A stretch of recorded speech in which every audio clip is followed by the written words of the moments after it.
दोस्तों नमस्ते, प्रणाम, स्वागत करती हूँ अपने यूट्यूब चैनल में। आज हम आप लोगों को एक नाच गीत सुनाने जा रही हूँ। आशा करती हूँ आप लोग को अच्छा लगेगा। अच्छा लगा तो लाइक, सब्सक्राइब, शेयर और कमेंट करके ज़रूर बताना कि हमारा गाना आप लोगों को कैसा लगा, और प्लीज़ पूरा सुनना।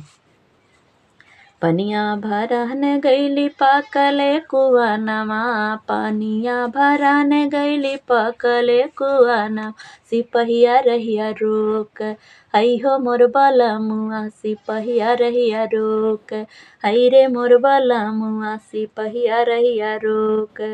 रहिया चलत मोरे भैया से भतीजवा, भैया से भतीजव, संदेशवा लिहले जाता, हई रे मोर ससुरवा, संदेशवा लिहले जाता।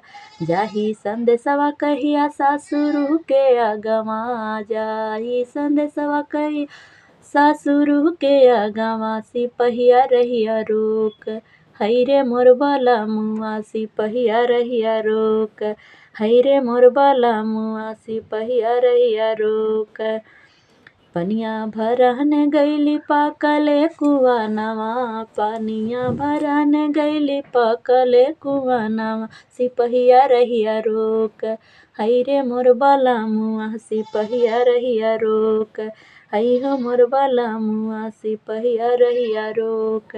जाई संदेशवा कहिया भासुरु के अगवा, जाही संदेशवा कहिया भासुरु के अगवा, सिपहिया रहिया रोक, हई रे मोर बलमुआ, सिपहिया रहिया रोक, हई रे मोर बलमुआ, सिपहिया रहिया रोक।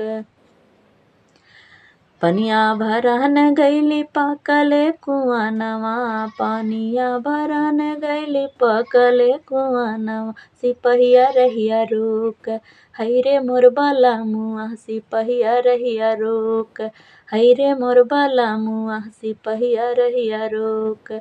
रहिया चलत क बटोही हित भैया, संदेशवा लिहले जाता, हई रे मोर ससुरवा, संदेशवा लिहले जाता।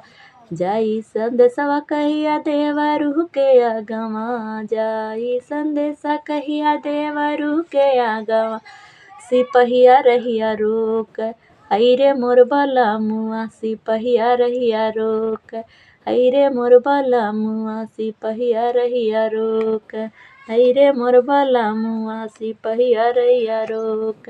पनिया भरन गईली पकले कुआनवा, सिपहिया रहिया रोक, हई रे मोर बलमुआ, सिपहिया रहिया रोक।